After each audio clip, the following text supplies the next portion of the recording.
Bonjour Baptiste, tu es concierge et coordinateur de projet à la quincaillerie à Guéret. Peux-tu nous expliquer un petit peu d'où est venue l'idée de cette quincaillerie et comment ça s'est monté en fait ce projet? Alors l'idée, elle est née en 2012 lors d'un événement pour une association locale, une radio associative, pour laquelle on est parti de deux constats.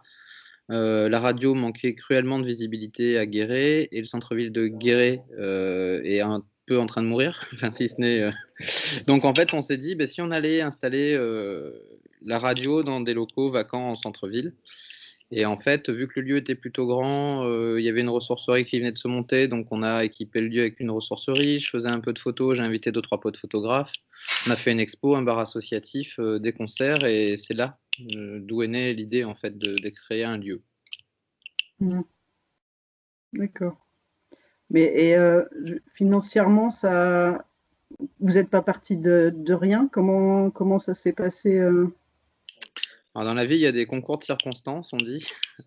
Ouais. C'est que moi, je bossais pour une asso de développement territorial et j'étais chargé de mission technologie de l'information et de la communication. Et avec la loi NOTRe, disparition de cet asso, hein, qui était un pays, c'est-à-dire que c'était une asso qui œuvrait pour 44 communes en milieu rural pour le coup. Et quand la loi NOTRe est passée et qu'il y a eu la réforme des territoires, l'asso pour laquelle je travaillais disparaissait au profit de la Comcom qui devenait Comdaglo. Rattachement des personnels de l'assaut Pays de Guéret à la com d'Aglo du Grand Guéret. Le président m'a convoqué dans son bureau pour me dire qu'il faut trouver une porte de sortie, il faut trouver quelque chose. Et en fait, ça faisait quelques mois qu'on travaillait à un projet. Et en fait, j'ai présenté ce projet-là en demandant du soutien. Alors, le soutien, il se traduisait, ce que j'avais demandé à la base, c'était une mise à disposition d'un local, ce qui n'était pas, voilà, ce qui répondait pas aux problèmes de ressources humaines en fait. Donc, le président a voulu qu'on aille plus loin, donc j'ai proposé qu'il nous recrute parce qu'on était déjà deux à l'époque à travailler pour cet assaut, qui nous recrute et qui nous mette à disposition de ce projet-là.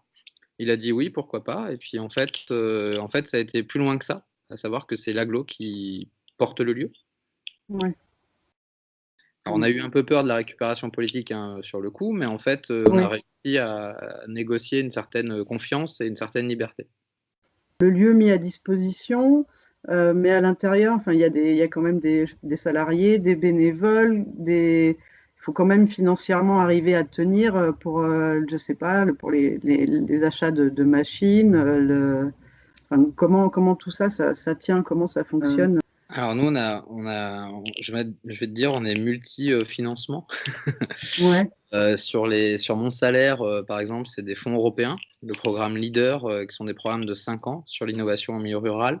Mm. Le poste d'Éric Durand, qui est un de mes collègues, je ne cite pas la fonction tout de suite, qui lui a un autre fonds européen, un petit peu du département.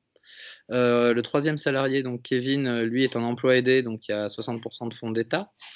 Et puis, on a eu, alors c'est pas une réponse à un appel à projet classique, c'est qu'on a aidé la Fondation Orange pour leur nouvel appel à projet national.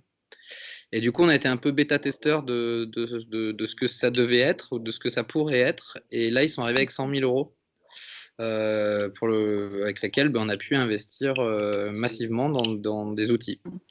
Et comment tu vois le lieu évoluer? Il y a déjà des pistes, des projets en réflexion Alors, ou oui, oui, pas? nous, il y a des jalons de poser parce que donc ça fait maintenant 3 ans et demi qu'on est ouvert. Ce qu'on avait demandé, c'est une période d'expérimentation, en fait. Donc, le lieu actuellement, c'est un prototype.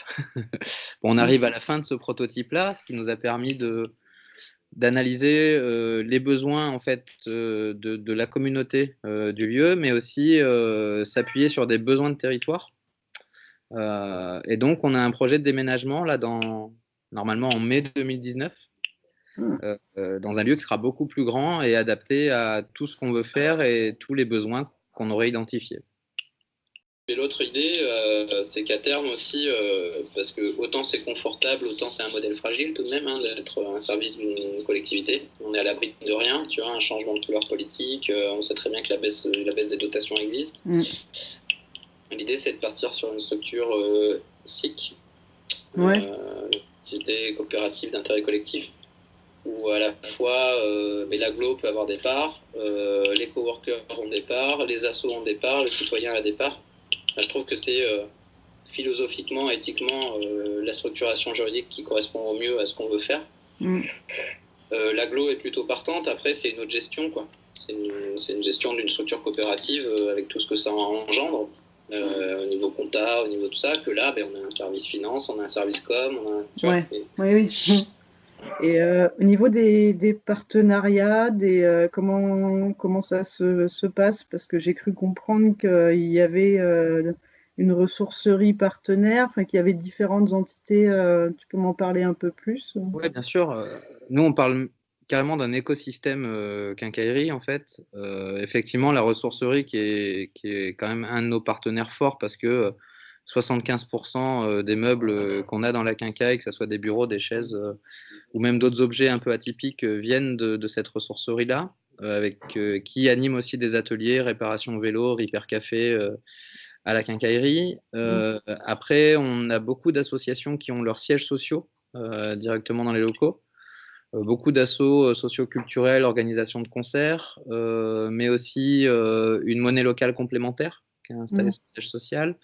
Une marque de fringues associative et il y a quelque chose un peu plus aussi atypique, c'est qu'il y a le planning familial de la Creuse qui est installé aussi chez nous. Oui, donc tout est fait pour que tout type de gens se retrouvent à venir dans ce lieu et se côtoient, même si de prime abord, ils ne sont pas censés se rencontrer. Oui, le fait qu'il y ait plein d'activités, oui. Ouais, c'est exactement ça. C'est que tu vas aussi trouver le studio mobile d'une radio associative dans le lieu. Donc, historiquement, parce que le projet vient de là et que c'est nos potes et qu'on a imaginé un peu cette chose-là ensemble. Et oui, c'est ça, c'est que on n'est pas une solution en soi, quoi. C'est qu'on est une espèce de carrefour boîte à outils où une asso, un pro, un particulier, à un moment, va passer à la quincaille parce qu'il aura un besoin. Et du coup, ouais, ça fait qu'on a un flux de personnes qui est quand même assez intéressant pour une ville comme Guéret. Et c'est surtout ce côté intergénérationnel et interculturel qui existe vraiment, qui n'est pas juste des mots posés sur un appel à projet, quoi. Et c'est ça qui est super intéressant et enrichissant humainement. Si tu devais mettre des mots, des termes précis sur le lieu, comment tu le définirais? Nous, on se définit un peu comme un tiers-lieu. Alors, même s'il n'y a pas de définition exacte, on est vraiment un lieu à part, un lieu pour tous, un lieu ouvert où tu peux venir bricoler, où tu peux venir prendre des cours, où tu peux venir aussi buller, boire un café, te connecter à Internet gratuitement. Et puis, quand je parle de carrefour des initiatives, c'est qu'on est un peu identifié comme un peu un lieu ressource du numérique, ou en tous les cas des usages. Il y a un Fab Lab aussi. Est-ce que c'est un Fab Lab dans le sens officiel enfin, du terme, dans le sens adhésion à la charte du MIT ou pas? On y fait une entorse parce que dans un Fab Lab, alors Eric, que j'ai évoqué rapidement tout à l'heure, est Fab Manager, mais là il est en déplacement à l'étranger, donc je vais me parler pour lui au niveau du Fab Lab, mais on fait une entorse dans le sens où normalement dans un Fab Lab les gens font par eux-mêmes. Nous, il arrive qu'on fasse pour les gens. Cas concret, Janine, 72 ans, qui sort de son cours d'informatique à la Quincaille, passe devant le Fab Lab et puis comprend qu'en fait, avec cet outil-là, on va pouvoir réparer la pièce de sa machine à laver qui a cassé ou la pièce de son frigo. Donc, on va pas lui dire, écoutez, Janine, ça s'appelle FreeCAD, il faut 600 heures de formation.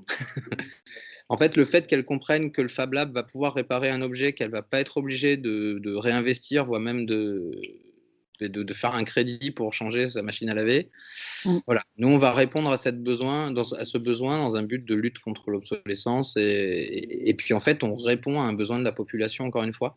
Donc voilà, nous, c'est vrai si on fait une entorse à la charte du MIT, c'est celle-ci. C'est qu'il arrive qu'on fasse pour les gens et que les gens ne fassent pas toujours par eux-mêmes.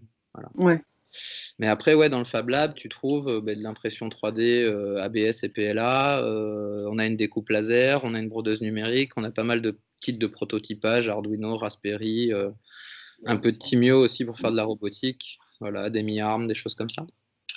Donc, et on fait beaucoup d'ateliers avec la mission locale, notamment, sur l'insertion, ou en tous les cas la réappropriation des usages. Et on est labellisé Grande École du Numérique. Donc ça, c'est une formation d'État qu'on a montée conjointement avec le Greta du Limousin et la Fondation Agir contre l'exclusion. Donc on utilise aussi beaucoup le Fab Lab dans cette formation-là. Ouais. Ok, voilà. très bien. Voilà ce qu'on fait à la Quincaille.